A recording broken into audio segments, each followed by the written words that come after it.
스가랴서에는 스가랴가 본 10가지 환상이 특별하게 나와 있습니다. 그 중에서 지난 시간까지 6가지 환상을 우리가 상고를 했고, 오늘은 7번째 환상부터 시간이 되는 대로 한번 살펴보려고 합니다. 우선 7번째 환상을 스가랴서 4장에서 볼 수가 있는데, 스가랴 4장을 한 구절 한 구절 읽어가면서 살펴보겠습니다. 1절 보면, 나와 말하던 그 천사가 다시 와서 나를 깨우니 내가 마치 내 잠에서 깨어난 사람 같더라. 스가랴가 잠을 잤던 것 같습니다. 사실은 너무나 놀라운 일들을 이렇게 보다 보면 그야말로 우리말로 보면 정신이 나갔다고 하죠. 그 정도로 너무나 힘이 들어서 자기도 모르게 잠이 잤던 것 같습니다. 잠이 들었던 것 같습니다. 그래서 천사가 와서 그를 깨우면서 다시 또 환상을 보여줍니다.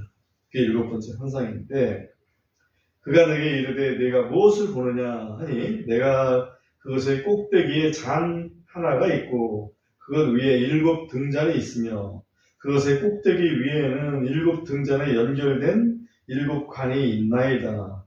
또 그것의 곁에 2 올리브나무가 있는데 하나는 그 잔의 오른편에 있고 다른 하나는 그것의 왼편에 있나이다. 이렇게 되어 있습니다.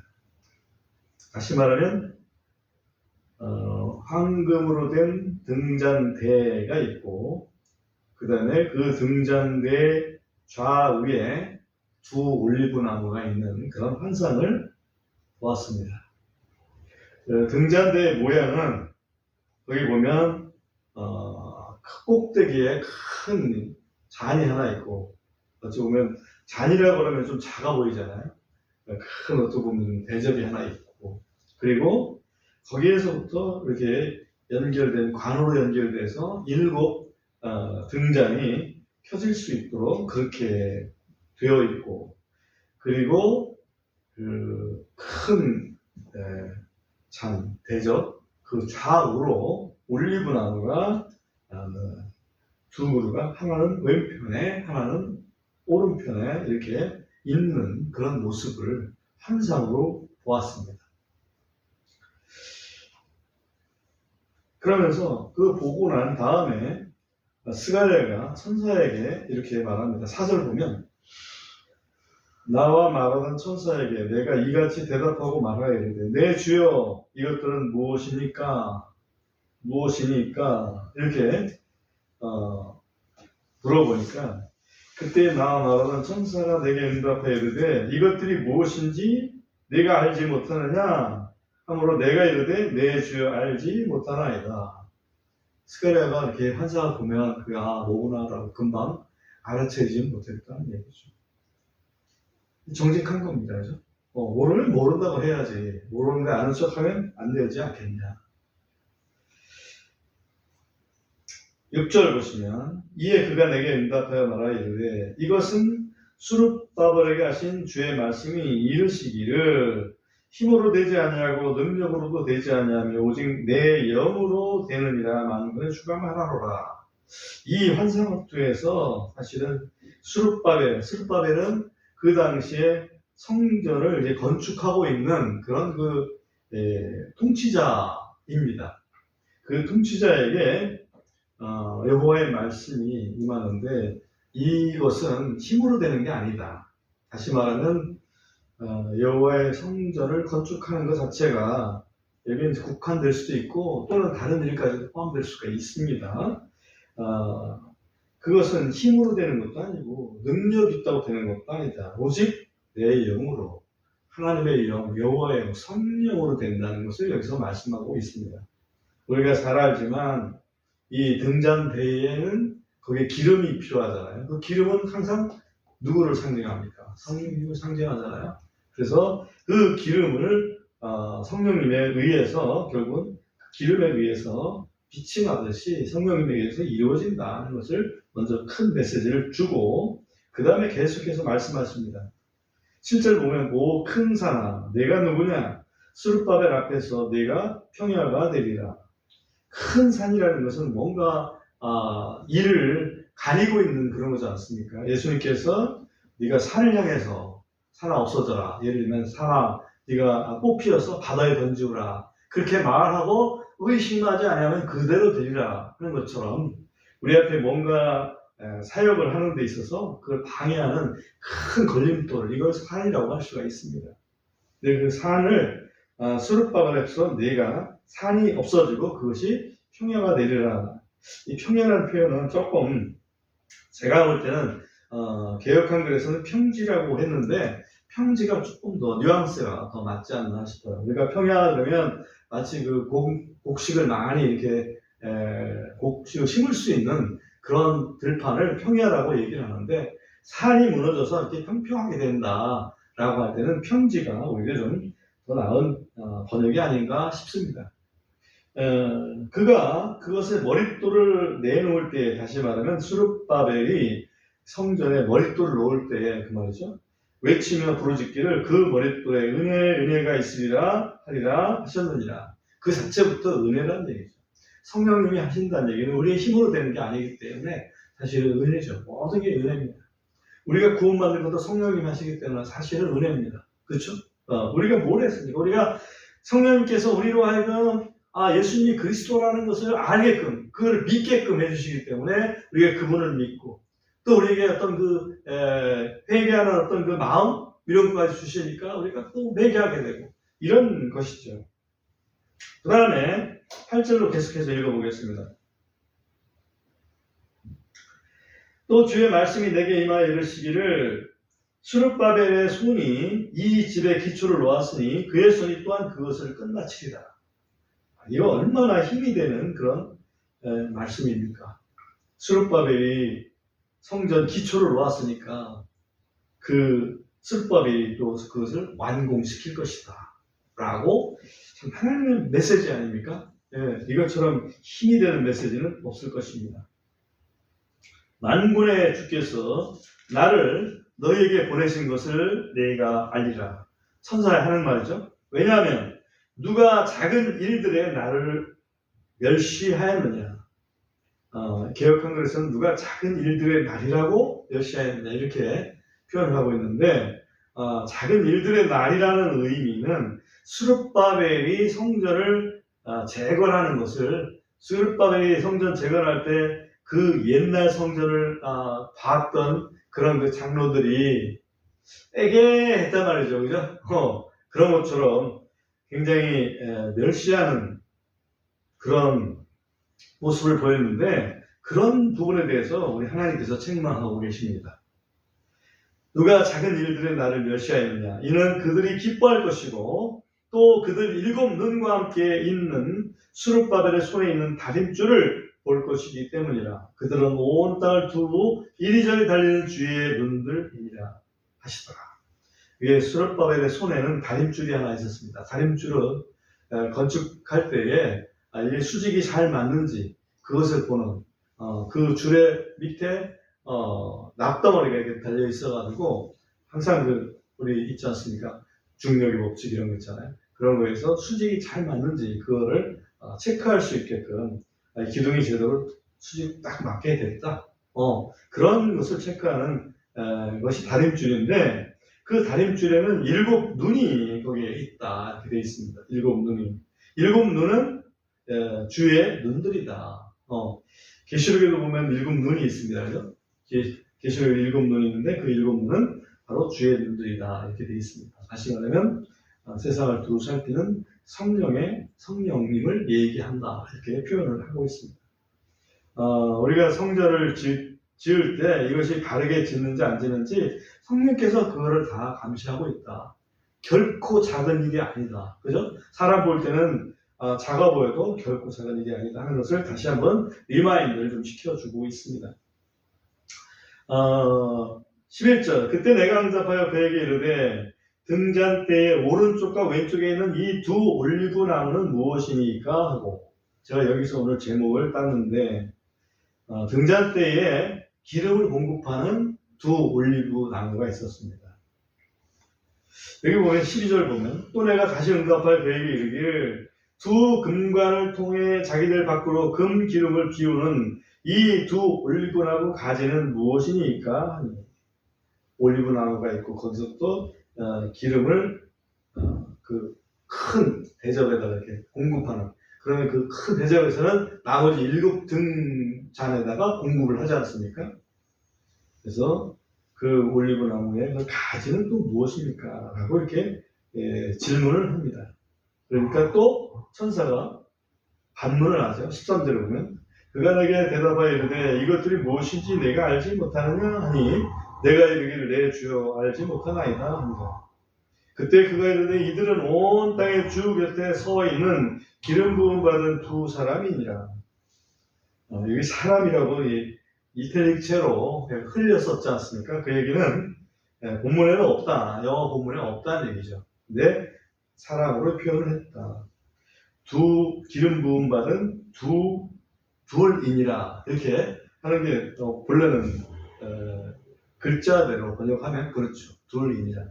사람으로 국한시키면 여기서 우리가 이미 공부를 했던 여호수아라는 사람이 한 사람이 있었고 대제사장 여호수아 그리고 오늘 등장하는 스룹바벨이라고 하는 그 통치자 스룹바벨 두 사람이 등장하지 않았습니까? 그래서 많은 성경학자들이 이 두 감람나무는 두 올리브나무는 하나는 여호수아 대제사장 여호수아고 하나는 통치자 또 스룹바벨이다 그렇게 이제 설명을 하고 있습니다. 그리고 또 어떤 신학자들은 하나는 대제사장, 하나는 왕을 상징하니 그리스도께서 왕이시요 대제사장이시지 않느냐. 그래서 그 두 올리브나무는 또 그리스도를 상징한다. 이렇게 표현하기도 합니다. 근데 이것을 쭉 상고하다가 좀 더 색다른 생각이 좀 들었어요. 이것은 신학자들이 얘기한 게 아니라서 그러나 참 우리가 성경을 쭉 읽다가 기도를 하면서 읽으면서 묵상하면 또 하나님께서 우리한테 생각을 주시잖아요.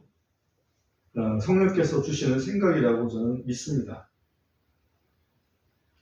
우리가 잘 알지만 등잔대는 교회를 상징합니다. 등잔대는 교회를 상징하잖아요. 왜냐하면 계시록에 보면 7 등잔대가 있어요. 7 교회를 상징합니다. 그리고 그 등잔대 사이사이에 그 중앙에 예수님이 걸어다닌다 이거지. 그 사이를. 왜냐하면 교회의 주인이시니까. 등대의 역할은 교회의 역할은 빛의 역할이다 이거지. 그런 빛을 내려면 세상에 빛을 비추려면 기름이 계속 있어야 된다. 그 기름은 분명히 성령님이신데 성령을 공급하는 두 감람나무가 그럼 과연 무엇일까? 물론 예수님께서 성령님을 공급해 주십니다.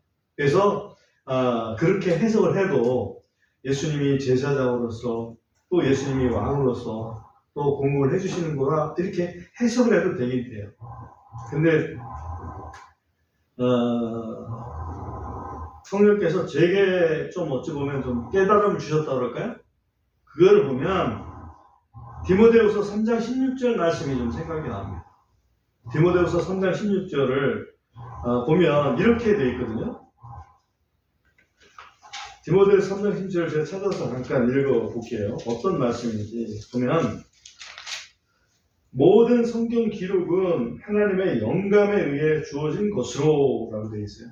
모든 성경 기록은 하나님의 영감, 다시 말하면 성령의 감동으로 그렇게 기록된 것이다. 다시 말하면 모든 성경 기록은 기름의 원천이다. 이렇게 볼 수도 있습니다. 그래서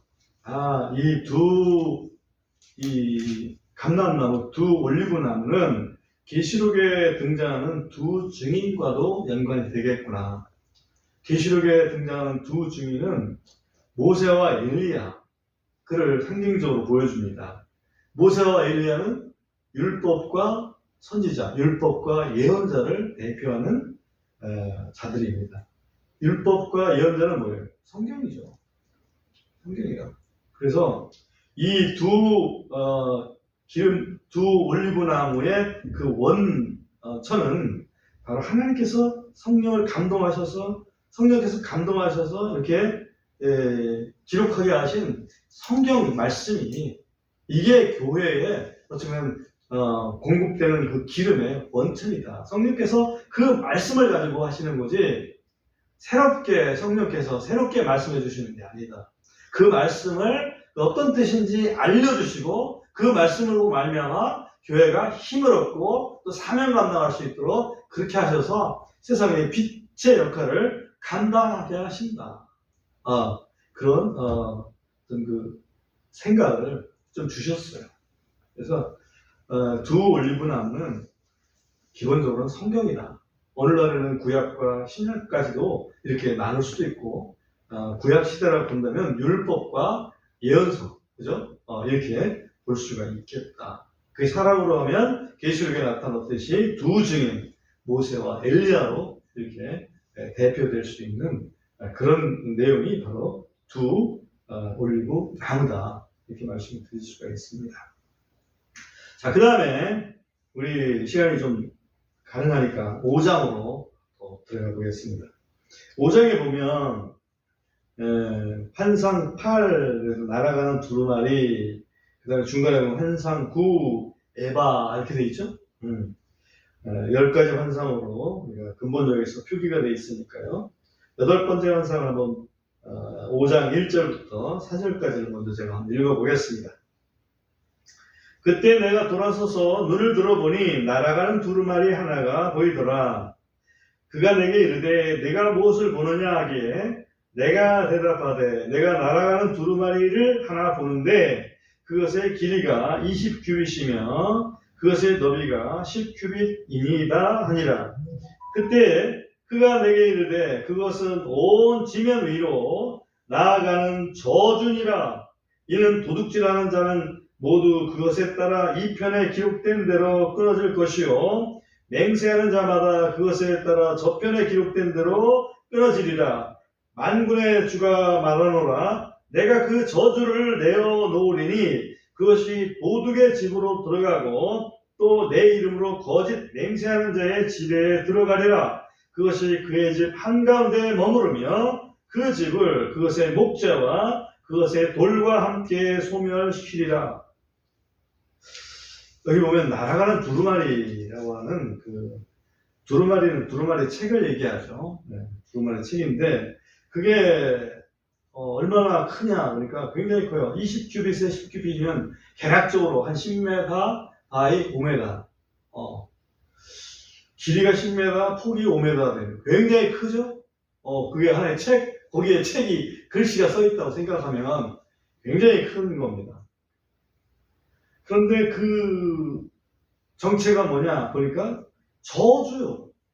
저주가 적혀 있는 두루마리입니다. 왜 하나님께서 왜 저주를 하실까 갑자기? 응? 왜 갑자기 저주를 하실까? 계시록에 보면 사도 요한이 반모섬에서 계시를 봅니다. 거기에 하나님이 보좌에 앉으셨는데 그 하나님의 손에 한 책이 들려 있습니다. 그 책이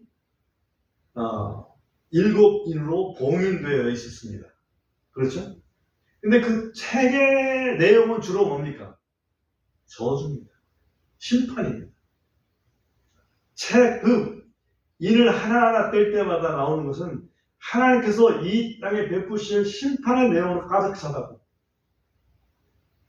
7 봉인이 있고 7 나팔이 있고 또 7 병이 있어요. 7 호리병이 있다고. 이게 다 심판에 관한 환난과 심판에 관한 내용입니다.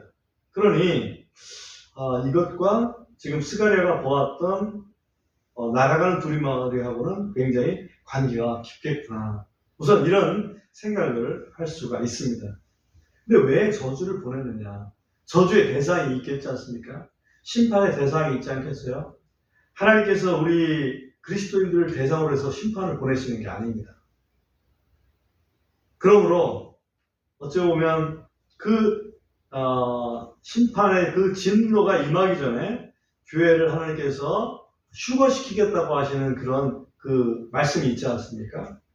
그것은 의미가 크다라고 생각합니다. 지금 하나님께서 스룹바벨을 통해서 성전을 건설을 하는데 지금 갑자기 저주의 두루마리를 보여주십니다. 그리고 그 저주가 어디로 들어가느냐? 두 죄인들의 집으로 들어간다 있어요. 하나는 뭐냐면 도둑의 집에, 그리고 또 하나는 거짓 맹세한의 집에, 두 잘못하는 사람들의 집에 들어가서 그 집을 만든 돌, 그 집을 만든 그 나무, 그것들을 완전히 불살라 버리시겠다. 도둑, 거짓 맹세. 야, 이게 뭘까? 뭐 생각을 해봅니다.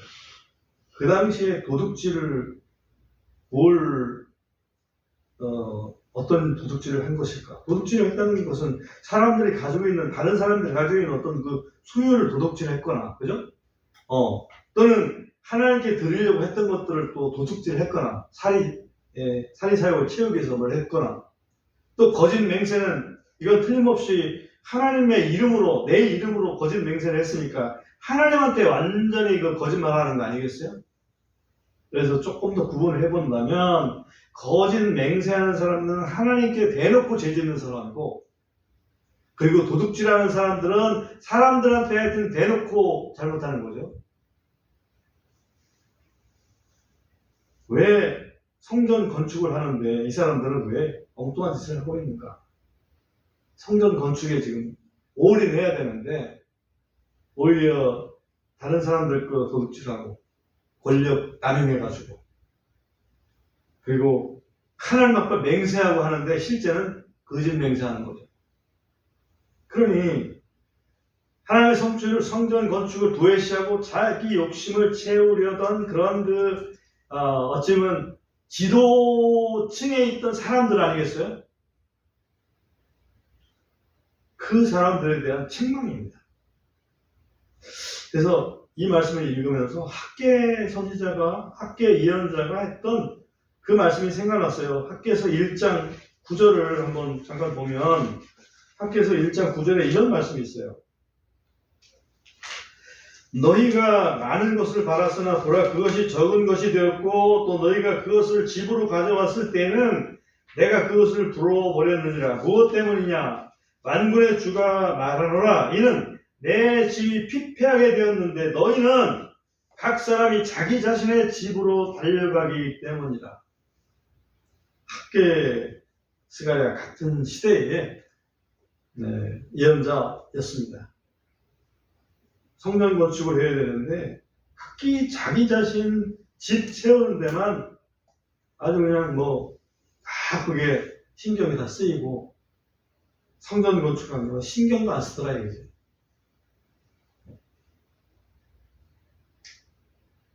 그러니 그것은 하나님의 어찌 보면 좀 저주 아닌 저주를 받아야 마땅한 게 아니겠는가.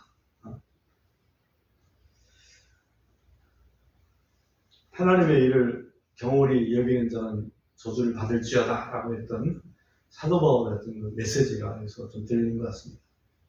그 다음에 9번째 환상을 또 봅니다. 5절부터 11절까지 9번째 환상인데요. 제가 먼저 읽어보겠습니다. 그때 나와 말하던 그 천사가 나아가며 내게 이르되 이제 내 눈을 들어 나아가는 이것이 무엇인지 보라. 이에 내가 이르기를 그것이 무엇이니까 하니 그가 말하되 앞으로 나아가는 이것은 에반이라. 그가 또 이르되 이것이 온 땅에서 두루 그것들의 생김새니라 하더라. 또 보라, 한 달란트의 납이 들어 올려졌는데 이것은 그 에바의 한가운데 앉아있는 여인이니라. 또 그가 이르되 이것은 사악함이라 하더라. 또 그가 그것을 에바 한가운데 던져놓고 또 그가 납덩어리를 에바의 아기 위에 던지더라. 그때 내가 눈을 들어서 보니 보라, 거기서 두 여인이 나왔는데 그들의 날개에 바람이 있더라. 이는 그들에게 황새의 날개 같은 날개들이 있었기 때문이더라. 그리하여 그들이 그 에바를 땅과 하늘 사이에 들어 올리더라. 그때 내가 나와 말하던 천사에게 이르기를 이들이 에바를 어디로 나르나이까 하니 그가 내게 이르기를 그것에게 신할 땅에서 집 하나를 지어주려는 것이니라. 그것이 굳게 세워질 것이고 거기에서 그녀의 기반 위에 놓이리라 하더라. 특이한 환상이 하고 있습니다. 에바라는 건 우리가 구약 성경을 읽다 보면 예를 들면 곡식을 배로 댈 때 우리가 배가 있고 말이 있지 않습니까? 그런 거 할 때 우리나라의 말에 해당되는 거. 그게 바로 에바입니다. 그죠? 그러면 뭔가 거기다가 무게나 어떤 그 볼륨을 그렇게 잰다 이 말이죠. 그래서 이 에바를 왜 여기서 또 이렇게 보여주셨나라고 봅니다.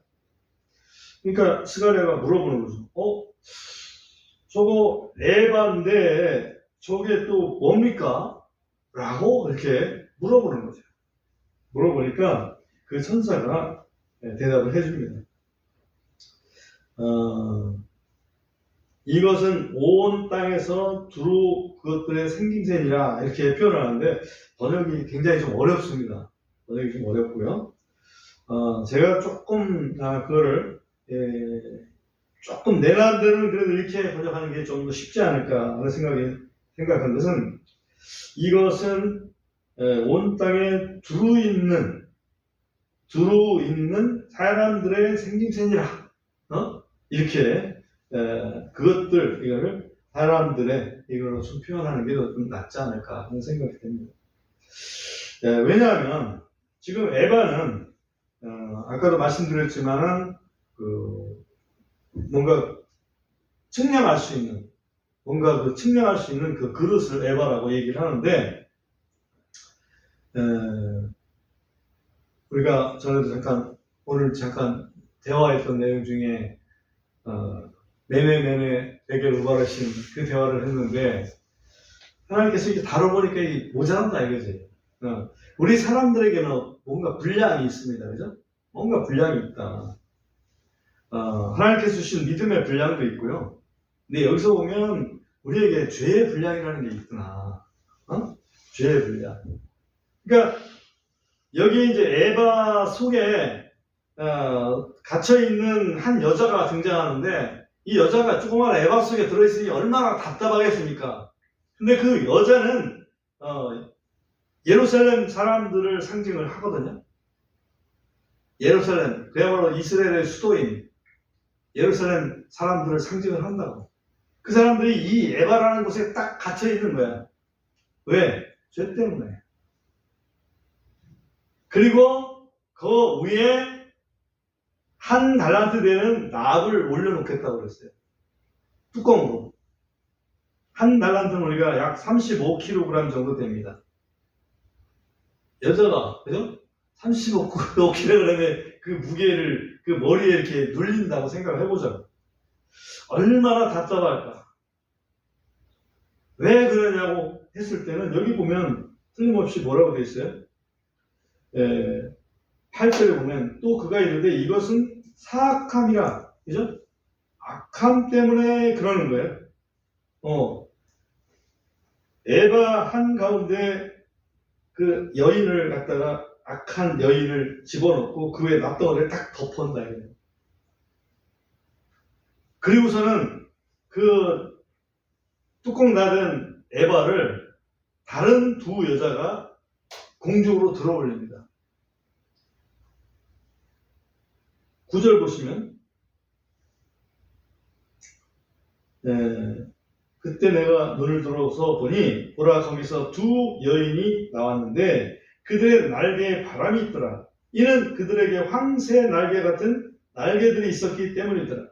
그리하여 그들이 그 에바를 땅과 하늘 사이에 들어 올리더라. 그죠? 공중으로 그 에바를 들어 올립니다. 그러니까 스가랴가 어디로 그 에바를 옮기려고 들어 올립니까? 천사한테 물어보니까 거기 보면 신할 땅에 옮긴다. 신할 땅은 어떤 족속이 있는 땅입니까? 바벨론 족속이 있는 땅이라고. 신할 땅. 바벨탑을 세웠던 데가 이 신할 땅이지 않습니까? 다시 말하면 이 죄 많은 예루살렘 사람들을 갈대아 땅 바벨론으로 이렇게 포로로 잡아가는 그런 그 모습을 이미 이루어졌던 일이지만 그거를 다시 한번 이렇게 상기시켜 주시는 그런 환상이 아닐까 하는 그런 생각을 합니다. 이게 어찌 보면 한 번으로 끝나는 게 아니고, 계시록 한번 잠깐 12장 갔다 오겠습니다. 계시록 12장 14절을 보면 이런 말씀이 있습니다. 그 여자에게 큰 독수리의 두 날개가 주어졌으니 이것은 그녀가 광야 곧 그녀의 처소로 날아가 거기서 그 뱀의 얼굴을 피해 한 때와 두 때와 반 때 동안 양육을 받으려 합니다. 이건 이때는 여자 그 본인이 독수리 날개를 가지고 있어서 사탄의 어찌 보면 공격을 피해서 편안하게 거할 수 있는 곳으로 갔다.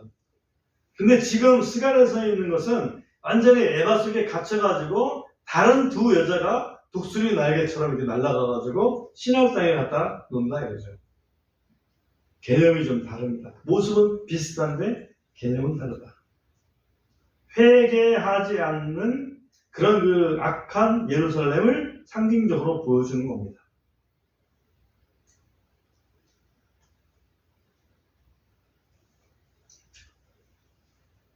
참, 하나님께서는 심판하실 때 꼭 바벨론을 등장시키는 것 같아요. 바벨론은 우상 숭배의 상징입니다. 하나님을 대적하고 우리의 이름을 내자, 그죠? 했던 게 바벨탑이니까. 자, 오늘은 여기까지 환상 7번째, 8번째, 9번째까지. 이제 환상 하나 남았습니다. 우선 나머지는 다음 시간에 살펴보도록 하겠습니다.